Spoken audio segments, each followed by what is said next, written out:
Bueno, vamos a charlar llegando al mediodía de este día viernes con Agustín Echevarne, que es director de Libertad y Progreso, para escuchar de su análisis un poco cómo está viendo la situación económica, financiera, social, los candidatos, las diferentes, el análisis que tendríamos que hacer respecto a la oferta electoral. Bueno, recién escuchábamos y charlábamos con Mario Masitelli, que obviamente nos da su opinión más relacionada con la izquierda o con la centroizquierda, pero me parece que de la boca de Agustín vamos a escuchar también otra posición que tiene más que ver con libertad, con progreso, etcétera, y siempre es bueno tener las dos opciones para poder comparar. Hola Agustín, buen día. Maximiliano Lecchi y todo el equipo del Arranque, Omar, Julio, te saludan. ¿Cómo estás? Tanto tiempo. Buen día, un placer charlar con ustedes. Siempre para nosotros también, Agustín. Bueno, ¿cómo estás viendo la situación económica, te diría política y social de la Argentina? Nos falta un mes para la primaria abierta, simultánea, obligatoria. Y bueno, tenemos ya los candidatos, me parece con mucha pelea y poca propuesta. No sé qué análisis haces vos. Bueno, yo en realidad estoy viendo que hay bastantes propuestas. Okay. Esta vez, a diferencia de otras veces que se hablaba en las campañas electorales de temas que no iban al problema urgente que tiene cada argentino, sea hombre, mujer o cualquier, digamos, los problemas que tenemos son la inflación, que es tremenda, los salarios bajos, ¿no? que hacen que justamente mucha gente está por debajo de la línea de la pobreza, gente que no estaba antes en la línea, no se consideraban pobres, son personas de ingresos medios, y que hoy lamentablemente están bajo la línea de pobreza. Esos son los temas serios. La seguridad, o mejor dicho, la inseguridad, ¿no? Que la cantidad de robos, los robos de motos, por ejemplo, aumentaron 60% en los últimos 6 años. Digamos, son cifras muy grandes de deterioro de lo que son los robos. Y ni que hablar de la ciudad de Rosario con el problema del narcotráfico y demás. Es decir, hay problemas muy serios en Argentina desde el punto de vista económico, social, y hoy sí se está tratando esos temas en la campaña. Y antes se hablaba de otros temas, ¿no? Del aborto, de la ideología de género, del feminismo, en campañas anteriores. Creo que ahora no, ahora me parece que el modelo argentino está colapsando, o colapsó ya, digamos, se está simplemente postergando el colapso final por el financiamiento que hemos conseguido, primero Macri con el Fondo Monetario, porque ya los privados no te prestan plata en el exterior, y ahora el gobierno actual no solo con el Fondo Monetario, sino también con los chinos. Entonces estás incrementando cada vez más la deuda, y te diría que la deuda con los chinos es todavía peor que con el Fondo Monetario, por dos temas, porque las tasas son más altas. Eso es importante remarcarlo, por ahí la gente no sabe, dicen que es el doble de lo que prestaba el fondo, ¿no? Bueno, el otro problema que tenemos es que además hay cláusulas secretas, entonces no sabemos bien cuáles son todos los condicionamientos que tienen los créditos chinos, ¿no? La vez pasada nos terminamos enterando que teníamos una base militar o cívico-militar en la Patagonia, entregamos tierras en la Patagonia para una base de tracking satelital, lo cual pasa a ser ahora un punto estratégico en una potencial guerra mundial, ¿no? Entonces hay temas muy complejos geopolíticamente que estamos entregando. Se habla ahora o estamos coqueteando con un puerto en Tierra del Fuego. Eso ya sería una cosa descomunal, porque un puerto chino en cualquier lugar de América sería algo no aceptable, por ejemplo, por Estados Unidos, ¿no? O sea, claramente no estás haciendo un desbalance en la geopolítica mundial. Eso también sería muy grave. Entonces, por temas de coyuntura, de manejar mal la macroeconomía, terminan entregando cuestiones geopolíticas muy serias. ¿Y cómo ves a los candidatos en esta visión geopolítica? Me parece interesante charlarlo, discutirlo y de alguna manera reflexionarlo. ¿Cómo estás viendo a los candidatos, a los diferentes candidatos presidenciales parados frente a esas propuestas geopolíticas? Bueno, yo creo que hacia futuro hay 3 candidatos, porque hay 4 que tienen algún potencial de éxito, ¿no? Digamos, que serían los 2 de Juntos por el Cambio, Milei y Massa. Y Massa, probablemente, nadie sabe muy bien qué es Massa, porque Massa fue de la UCD, después fue menemista, dualdista, kirchnerista, anti-kirchnerista, macrista. Ahora kirchnerista de nuevo, nadie sabe qué es Massa, Totalmente, ¿no? Sabemos en el caso de que sea presidente en cuál de los, digamos, de las veredas se va a parar, ¿no? Sí, uno se imagina, por lo que algunos dicen, que va a estar más cerca de Estados Unidos, Ok. ¿no? Entonces, pero ahora está ahí Con China, lidiando con el Fondo Monetario. claro. Claro, entonces están lidiando con el Fondo Monetario también y es una cosa bastante extraña. O sea que eso es difícil de opinar.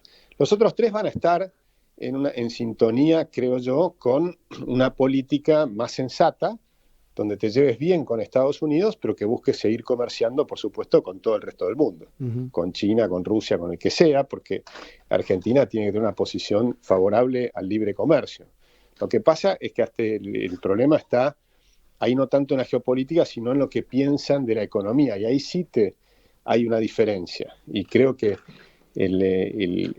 digamos, el candidato que ofrecería mayores reformas económicas es Javier Milei, más profundas, ¿no? El segundo posiblemente sería Patricia Bullrich, y el tercero sería Horacio Rodríguez Larreta. ¿Por qué? Porque probablemente en las elecciones, si ganara, por ejemplo, Patricia Bullrich, en las elecciones, en el Congreso, es más probable que haga una alianza con las ideas de Javier Milei. Okay. Mientras que si ganara Horacio Rodríguez Larreta, en el Congreso haría un acuerdo más amplio, pero buscando más bien al peronismo y no a Javier Milei. Entonces sería una tendencia a hacer reformas tal vez menos profundas para poder mantener el sistema actual, que hoy es insostenible, o sea que el plan de estabilización necesitas hacer, sea quien sea el que gane, porque Argentina se está yendo hacia una hiperinflación. Si no haces un plan de estabilización, terminás en la hiper. Entonces cualquiera que gane va a tener que hacer un plan de estabilización.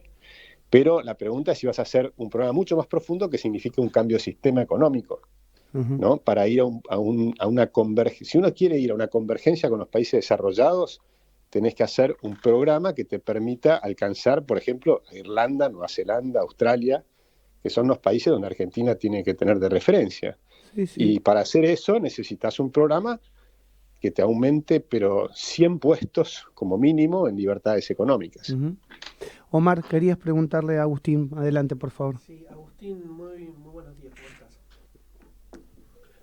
Sí, hola, ¿cómo estás? Agustín, ¿sabés que ahí, escuchando el tema del análisis quizás de las fuerzas políticas, de la oposición, del oficialismo, digo, ¿ves por ahí a un Sergio Massa de alguna manera reeligiendo dentro de Unión por la Patria? Digo, porque por ahí se deja fuera, por ahí las ideas de los sectores de los movimientos sociales, algo que por ahí representa hoy Juan Grabois y que de alguna manera también hace como un cortocircuito adentro, internamente. Bueno, ¿no? Creo que eso va a ser muy interesante porque para mí lo que va a ocurrir es que con estas elecciones Grabois sería el candidato kirchnerista puro, digamos. Sí, coincidimos. Y probablemente saque, no sé, un tercio de los votos de los que va a sacar Massa.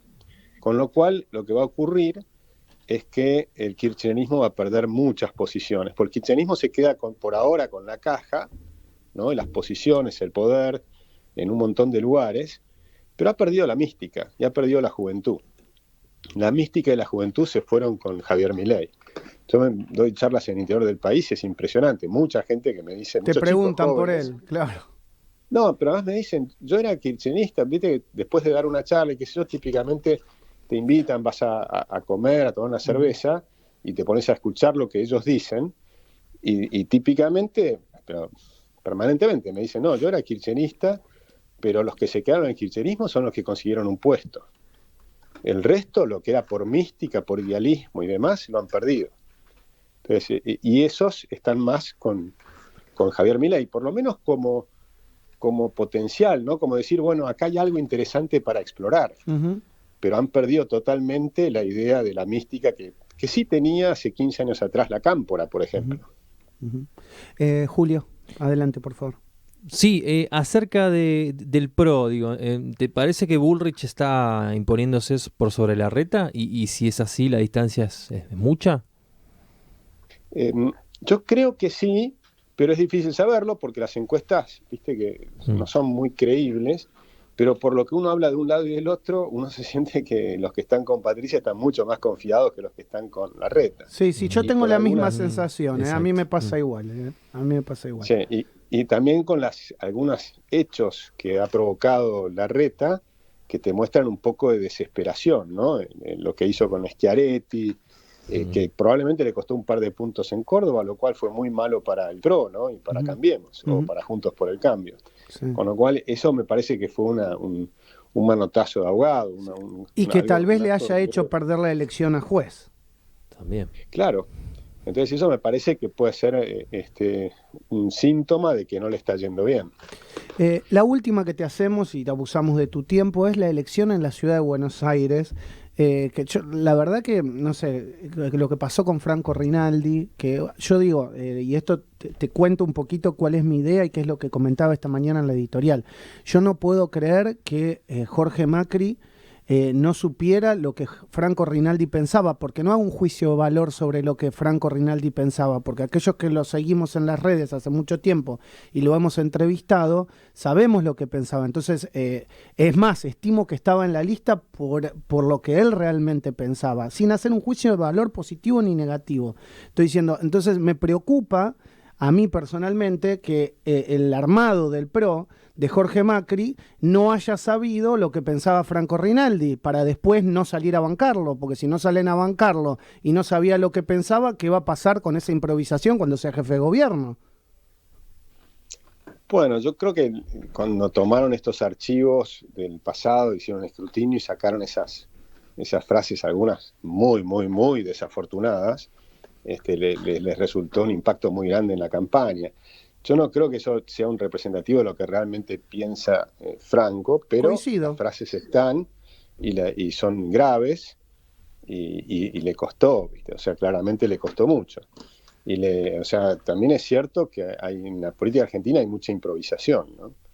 Entonces, no son intelectuales, ¿no? Digamos que meditan cada palabra. Él hacía stand-ups, hacía cosas más desfachatadas. Y bueno, entonces cuando revisas todo lo que hizo una persona que hacía stand-ups con cosas desfachatadas, vas a encontrar un montón de cosas que no te gustan. Pero claro, por eso, Agustín, pero vos, que digamos sos un tipo que te conozco hace muchos años, claramente sabías esto que hacía Franco, como lo sabía yo. Porque yo también lo conozco hace muchos años a Franco, y he hablado y me lo he encontrado en eventos, y digamos, nunca he tenido una conversación relacionada con esto, o he sentido un nivel de lo que dijo, pero digamos, entiendo que cuando vos lo elegís como primer candidato a legislador, no que estaba 10 en la lista, estaba como primero, vos te haces cargo, digamos, de todo eso. Porque si no, digamos, me pregunto si el jefe de campaña no averiguó esto, el primero que tiene que volar es el jefe de campaña, no Franco Rinaldi. Bueno, es un punto. No, yo creo que tenés un buen punto ahí. No me animo a opinar de eso porque no es lo mío, ¿no? Pero sí, yo creo que debieras hacer un escrutinio. Por ejemplo, lo que pasa es que la política nuestra es mucho más improvisada que la de Estados Unidos, por ejemplo. Sí. En Estados Unidos, para ser candidato, te hacen un escrutinio, pero fenomenal. Entonces, lo que te hacen es un escrutinio para que a veces le pagan a un investigador para que te encuentre el propio candidato, ¿no? Le dice, no, hacemos una investigación porque quiero ver qué saben de mí. Claro. O sea, y le dicen, dame todo lo que me puedan decir en la campaña para poder anticiparlo. Y muchas veces lo que ocurre cuando tenés una frase por el estilo y demás, con anticipación a la campaña, la tirás para matizarla, claro. Sí, él dice, miren, la verdad que cuando yo hacía stand-ups dije cosas horribles, y él mismo dije, por ejemplo, esto y esto, no representa lo que yo pienso de ninguna manera, era parte del stand-up, era lo que fuere, y entonces desactivás el problema. Ahora, cuando ya estás en plena campaña y faltan pocos días para las elecciones, bueno, ocurren estas cosas. La improvisación hace que tomás cosas que se demuestra que son improvisaciones, porque si tenés que sacar al número uno de tu campaña, de tus legisladores, es porque no hiciste bien la tarea, eso está clarísimo. Está claro. Bueno, Agustín, siempre es un placer charlar contigo, te mando el abrazo de siempre y bueno, que tengas un excelente fin de semana. Igualmente, un abrazo para ustedes y para todos los que están escuchando. Un abrazo enorme. Agustín Echevarne, director de Libertad y Progreso, en la mañana del arranque. Chicos, llegamos al final.